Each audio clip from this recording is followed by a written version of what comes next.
Assalamualaikum warahmatullahi wabarakatuh. Selamat sore adik-adik mahasiswa.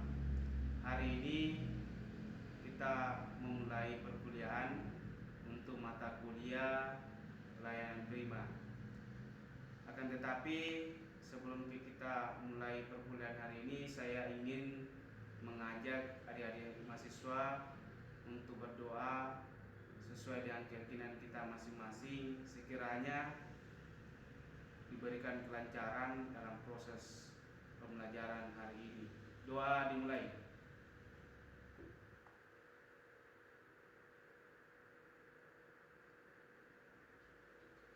Selesai.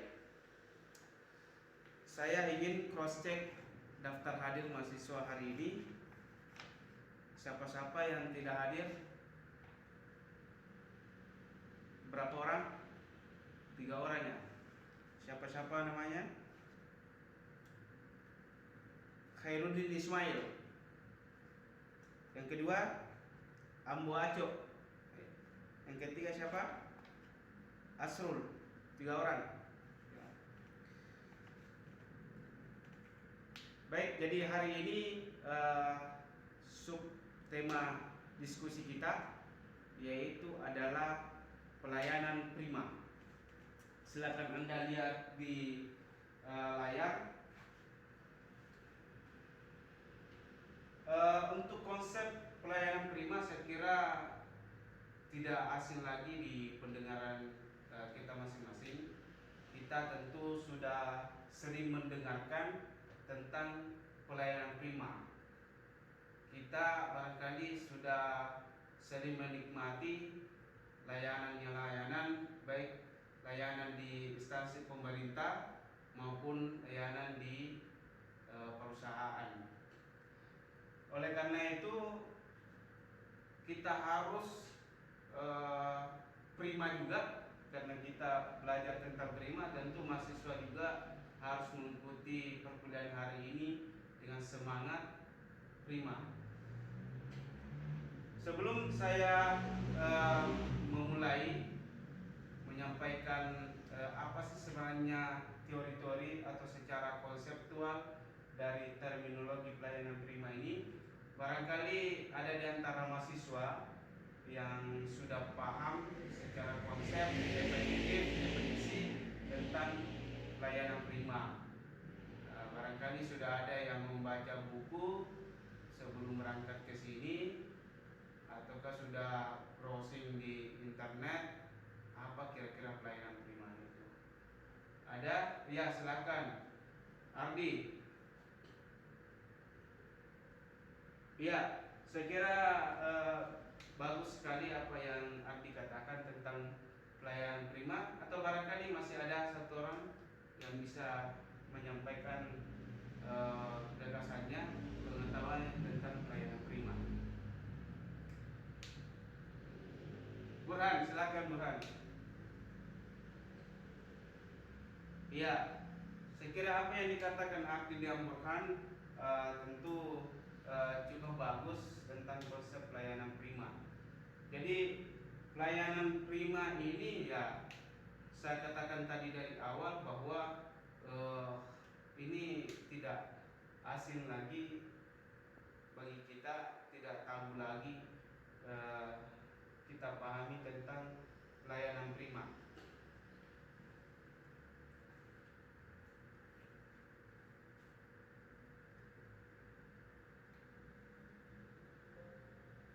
Ya.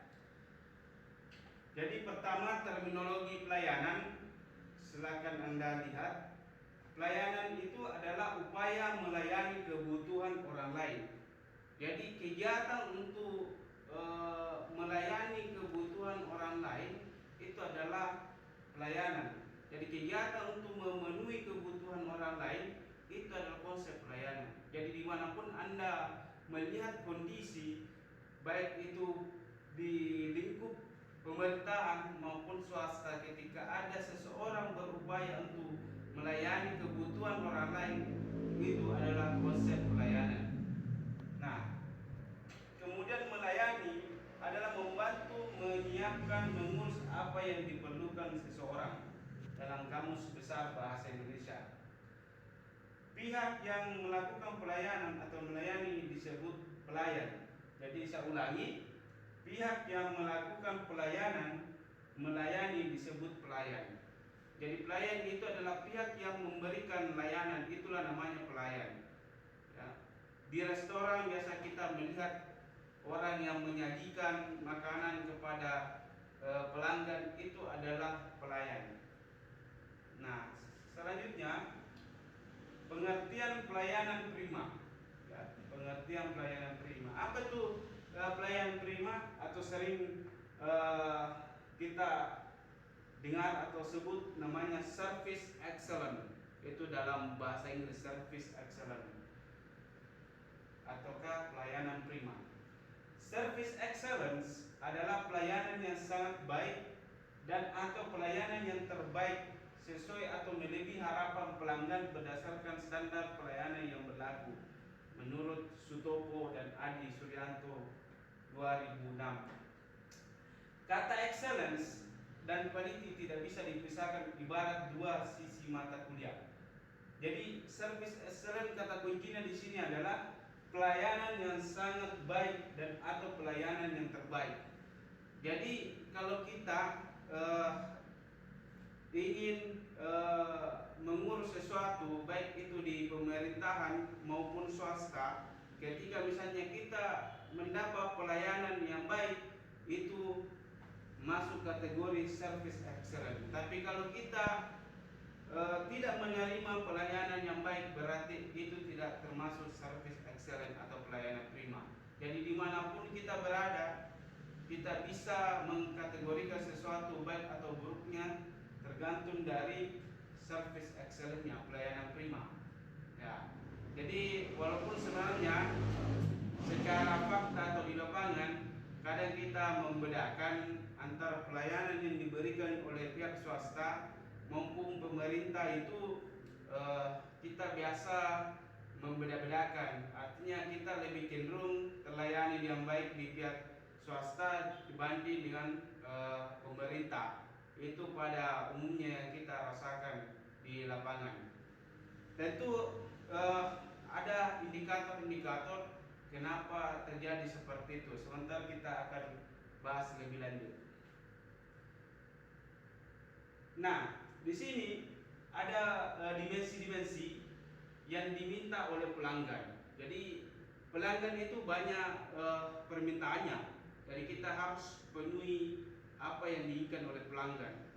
Konsep sederhananya adalah pelanggan itu adalah raja, di mana raja harus dilayani dengan baik. Karena kalau tidak dilayani dengan baik, maka tentu raja itu akan komplain. Dan ketika komplain tentu tidak bakalan menggunakan lagi layanan jasa yang kita tawarkan. Jadi betapa pentingnya namanya pelayanan. Karena pelayanan kita baik, yakin dan percaya pelanggan itu akan menggunakan jasa kita. Nah, jadi perlu kita perhatikan beberapa dimensi tentang permintaan pelanggan. Pertama adalah reliability atau kehandalan. Apa itu kehandalan? Adalah akurasi pelayanan. Jadi baik itu pemerintahan maupun privat atau swasta harus memberikan pelayanan yang akurasi, tepat, ya. Jangan salah-salah, ya. Jadi harus tepat sasaran, apa yang diinginkan pelanggan itu yang kita layani, ya. Kalau dia menginginkan layanan misalnya surat izin mengendara SIM, coba dilayani sesuai dengan kebutuhan. Jangan melayani perpanjangan STNK misalnya, itu kan tidak akurat. Jadi apa yang diinginkan oleh pelanggan itulah yang kita layani. Pelanggan mau beli rokok, jangan kasih korek, itu kan tidak akurat. Seperti itu sederhananya, ya. Responsiveness, daya tanggap petugas pemberi pelayanan, daya tanggap petugas pemberi layanan, ya. Jadi pelayan ini harus daya tanggapnya cermat, ya. Harus daya tanggapnya cermat, jangan salah-salah. Nah, kemudian yang ketiga adalah jaminan kepastian proses pelayanan yang sesuai standar. Jadi harus ada kepastian. Jadi misalnya tukang jahit, kalau dijanji pelanggannya 3 hari, ya kasih kepastian 3 hari itu harus selesai jahitannya. Jangan 1 minggu, jangan 1 bulan. Nah, itu artinya tidak kepastian. Kalau seperti itu lari pelanggan. Jadi pelanggan itu butuh kepastian. Kalau Anda janji 3 hari harus sudah selesai. Tidak boleh lewat dari itu. Lewat 1 jam, 2 jam saja itu tidak boleh. Itu aturannya. Ya. Karena kalau sudah lewat berarti pelanggan sudah merasa dikhianati. Nah, kalau pelanggan sudah terkhianati, tentu dia akan kecewa, sakit hati, lari ke tempat yang lain yang lebih meyakinkan. Nah, seperti itu. Kemudian empati, perhatian personal dan komitmen pemecahan masalah pelanggan. Jadi penyedia jasa layanan ini harus kita punya rasa empati kepada pelanggan kita. Jangan kita cuek ketika ada pelanggan ke tempat kita, harus langsung kita respon dengan baik. Jangan dicuekin, jangan kita santai-santai, langsung harus disapa, diberi salam, senyum dan sapa. Itu yang sering terjadi di perusahaan-perusahaan dibanding mohon maaf dalam tanda kutip pemerintah, ya. Nah, makanya tadi saya katakan kadang beda layanan dari pemerintah dengan swasta. Tapi saya kira untuk saat ini ya sudah banyak juga di layanan-layanan pemerintahan sudah terapkan seperti itu, minimal senyum, salam dan sapa. Kemudian yang kelima, tangibles atau bukti fisik, penampilan fisik dan kenyamanan. Jadi pelanggan itu ingin merasa nyaman, ya, ingin merasa nyaman. Jadi pengguna itu ingin sekali aman, nyaman dan lain sebagainya. Jadi kita penyedia layanan, kita juga harus tampil bersih, rapi dan sebagainya. Kondisi tempat kita harus steril dan lain sebagainya supaya pelanggan yang hadir itu merasa nyaman, merasa happy dan lain sebagainya. Karena kalau tidak happy, tidak nyaman di tempat kita, tentu dia akan tinggalkan layanan kita. Nah, kenapa misalnya orang lebih banyak pilihannya berbelanja di mall dibanding di pasar pasar tradisional, walaupun sebenarnya di mall itu jauh lebih mahal harganya dibanding dengan pasar tradisional, karena tadi dia butuh kebersihan, dia butuh kenyamanan, dia butuh kepastian dan lain sebagainya. Jadi sekarang orang tidak lagi mempersoalkan masalah harga, dia mempersoalkan bagaimana dia berbelanja dengan nyaman, bersih dan lain sebagainya. Dia happy. Itu intinya sebenarnya. Nah, selanjutnya adalah prinsip-prinsip pelayanan prima. Jadi ada prinsip-prinsip pelayanan prima.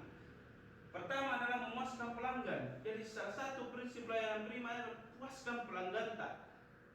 Karena kalau tidak puas pelanggan tak, pasti akan lari. Dia cari layanan yang lain, alternatif yang lain. Oleh karena itu ya, kita suatu saat yang menyedia layanan harus diberikan kepuasan ke pelanggan. Nah, seperti yang tadi dimensi-dimensinya. Ketika dimensi itu terpenuhi, saya yakin dan percaya pelanggan kita akan terpuaskan. Kemudian prinsip selanjutnya adalah tidak ada keluhan pelanggan. Jadi kita pastikan, kita jaminkan bahwa tidak ada keluhan pelanggan. Setelah menerima layanan yang kita berikan, tidak ada keluhan-keluhan dari pelanggan. Kita minimalisir keluhan yang terjadi. Dan catatannya tadi harus penuhi dimensi-dimensi itu. Karena itu penting. Karena banyak terjadi di sekitar kita ketika kita misalnya dia pergi berbelanja di satu toko, kemudian merasa tidak terpuaskan, merasa ada layanan yang tidak maksimal, dia akan bercerita ke yang lain. Nah, tentu ketika bercerita ke yang lain bahwa oh, di toko sebelah itu tidak bagus layanannya, selalu cuek, tidak memberikan rasa perhatian dan lain sebagainya. Itu kan keluhan-keluhan yang dia sampaikan kepada calon-calon pelanggan yang lain, sehingga itu akan merugikan layanan jasa kita. Selanjutnya adalah orang pelayanan wajib menggapai dari permasalahan keluhan pelanggan.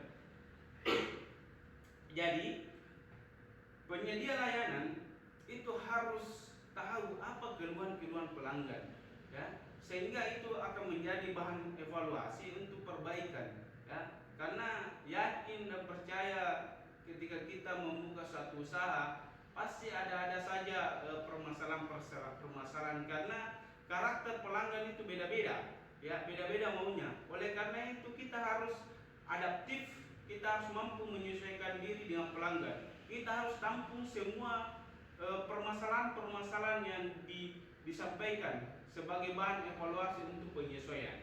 Jadi kita harus tidak boleh tidak menerima kritikan yang membangun. Saya kira itu bagus untuk layanan-layanan yang diberikan, baik itu di suatu saat di pemerintahan maupun privat swasta. Suatu saat di antara kalian ada yang membangun usaha, jangan kaku, jangan tertutup dengan kritikan. Bisa saja kritikan dari pelanggan itu bisa membangun usaha-usaha Anda. Nah, seperti itu. Mengetahui sumber-sumber keluhan pelanggan dan mengetahui cara mengatasinya. Ya, jadi ketika kita sudah mengetahui apa keluhan-keluhan pelanggan, tentu kita evaluasi dan kita harus segera meresponnya, segera mencarikan solusi, segera mencarikan alternatif. Itu adalah pemberi layanan yang adaptif, ya. Kita tidak boleh kaku. Kita harus menyesuaikan kondisi yang ada. Apalagi saat ini adalah era digitalisasi, tidak lagi tidak lagi secara konvensional. Jadi jangan kita mempertahankan sikap konvensional kita, tapi kita juga harus mengikuti perkembangan zaman. Setidaknya misalnya kita menjual produk, ya kita harus juga mengikuti perkembangan zaman, bisa kita jual secara online dan lain sebagainya. Karena kalau tidak hanya secara konvensional, tentu kita akan ditinggalkan oleh pelanggan. Dia lebih mencari yang bisa secara online, ya, bisa secara online. Artinya sekarang ini pelanggan ini tinggal di rumahnya duduk manis, hanya menggunakan smartphone. Dia memilih beberapa produk, pesan, transfer, barangnya datang. Nah, seperti itu yang harus kita lakukan juga ketika memberikan layanan.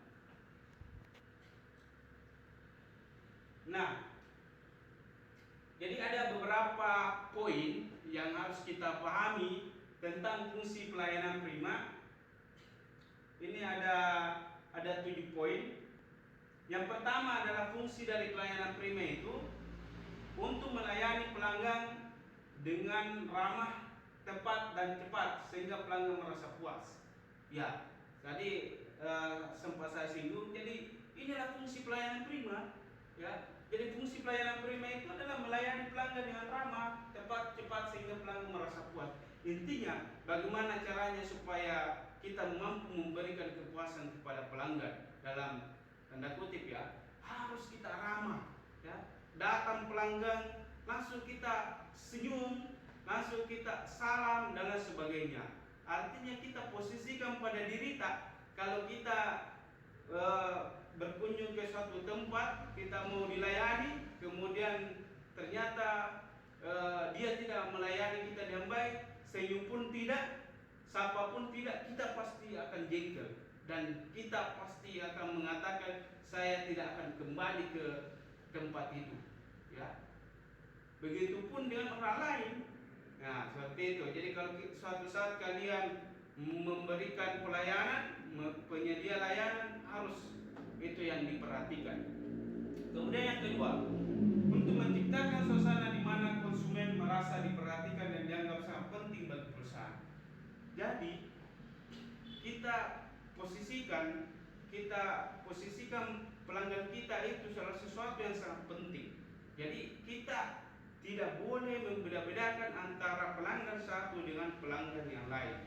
Pernah Anda lihat di media sosial di salah satu negara di Asia, yaitu di Cina, pernah ada seorang pelanggan datang ke ke satu toko karena dia berpakaian tidak rapi, compang-camping, robek-robek, dia mau membeli HP, kemudian penyedia layanan tidak memberikan layanan dengan baik. Padahal ini orang datang mau membeli HP karena penampilannya tidak bagus, sehingga dia tidak dilayani dengan baik. Apa yang terjadi? Karena saking jengkelnya si pelanggan ini, dia beli semua HP yang terpajang di situ, kemudian dia pecahkan HP itu di depan petugas toko itu. Dia ingin mengatakan bahwa harus Anda layani siapapun dan bagaimanapun bentuknya. Namanya orang datang pasti, apakah dia mau membeli atau tidak, itu persoalan di belakang. Yang jelasnya Anda harus memberikan pelayanan yang terbaik. Jadi tidak boleh membeda-bedakan orang dalam memberikan pelayanan. Jangan ketika dia pakai dasi, pakai jaket dan lain sebagainya, pakai sepatu dan lain sebagainya baru dilayani. Itu prinsip yang salah. Jadi harus dilayani siapapun, tidak memandang. Kemudian yang selanjutnya adalah untuk menciptakan pangsa pasar yang lebih baik lagi terhadap produk ataupun jasa yang dijual. Selanjutnya adalah untuk memuaskan pelanggan supaya tetap menggunakan produk maupun jasa perusahaan. Untuk menempatkan para pelanggan sebagai mitra bisnis. Jadi pelanggan itu adalah mitra bisnis. Tidak bakalan kita bisa mendapat profit yang banyak kalau tidak ada pelanggan. Jadi pelanggan itu adalah mitra bisnis kita. Jadi kita harus rawat, kita harus jaga hubungan itu, hubungan mitra ini, ya. Dan catatannya seperti itu tadi, harus betul-betul dilayani dengan baik, diberikan kepuasan supaya mitra itu terjalin dengan baik. Ya, jangan dikecewakan pelanggan kita, karena ketika kecewa pasti akan lari. Kemudian selanjutnya adalah untuk dapat memenangkan persaingan besar. Sekarang ini adalah era kompetitif, ya. Jadi satu pelanggan saja itu betapa pentingnya, luar biasa sekali kita jaga supaya dia tidak lari. Karena sekarang itu sangat kompetitif.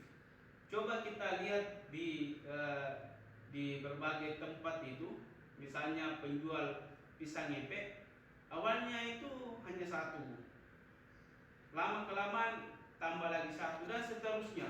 Sepanjang jalan itu kadang ada penjual pisang ngepek. Disitulah sangat kompetitif. Jadi kalau kita tidak rawat pelanggan kita dengan baik, dia akan cari tempat yang lain. Makanya saya katakan tadi, satu pelanggan itu sangat berharga. Layanilah dengan baik. Terakhir adalah untuk memberikan keuntungan yang maksimal. Nah, tentu kita ini saling menguntungkan, ya. Tentu ada pelanggan kita merasa kita akan untung, kemudian pelanggan juga jangan dirugikan, ya. Nah, seperti itu. Oke, baik. Saya kira itulah tadi untuk materi hari ini yang sempat saya sampaikan. Nanti untuk materi selanjutnya kita akan bahas minggu depan. Akan tetapi barangkali materi yang telah saya paparkan, sampaikan, mungkin ada hal-hal yang perlu dikoreksi atau perlu dipertanyakan. Kami persilakan untuk mahasiswa. Ya, Adila, silakan bertanya. Wah, ini pertanyaannya sangat bagus, ya. Apa yang membedakan antara layanan di perusahaan dengan pemerintah? Ya, saya kira memang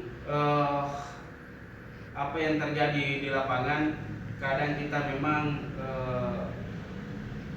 sangat jelas perbedaannya antara layanan yang diberikan oleh pihak perusahaan dengan layanan pemerintah.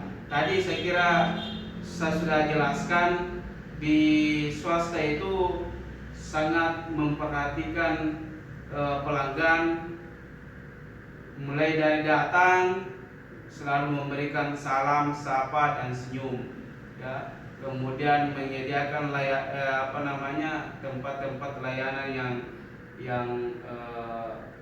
yang baik, ada tempat tamu, menyediakan kadang air minum, ada cemilan dan lain sebagainya.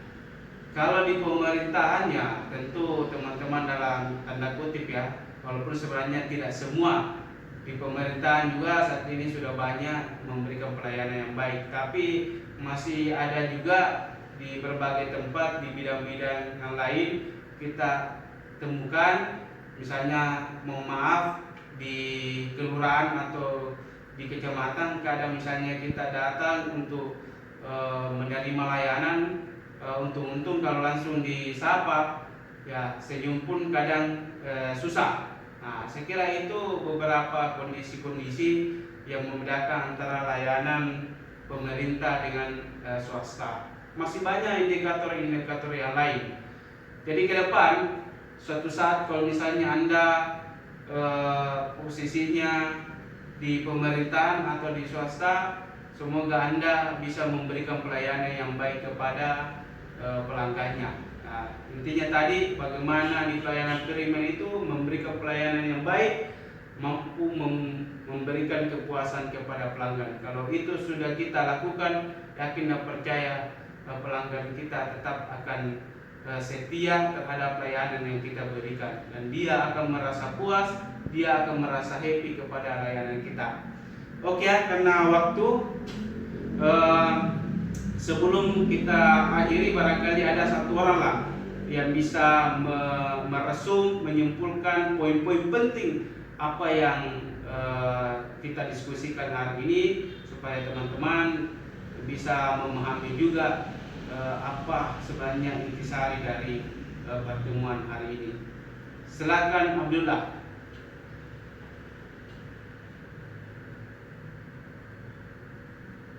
Oke, baik ya. Saya kira luar biasa sekali apa yang disampaikan oleh Abdullah tadi, poin-poin penting hasil diskusi kita ini. Oleh karena itu saya ingin memberikan tugas sebagai bahan Anda mencari referensi, yaitu apa perbedaan secara mendasar antara layanan pemerintah dengan layanan swasta.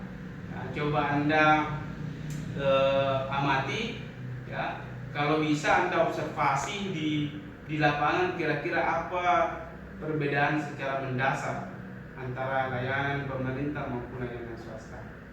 Oke, saya kira cukup pertemuan hari ini. Sampai ketemu minggu depan. Saya akhiri. Assalamualaikum warahmatullahi wabarakatuh.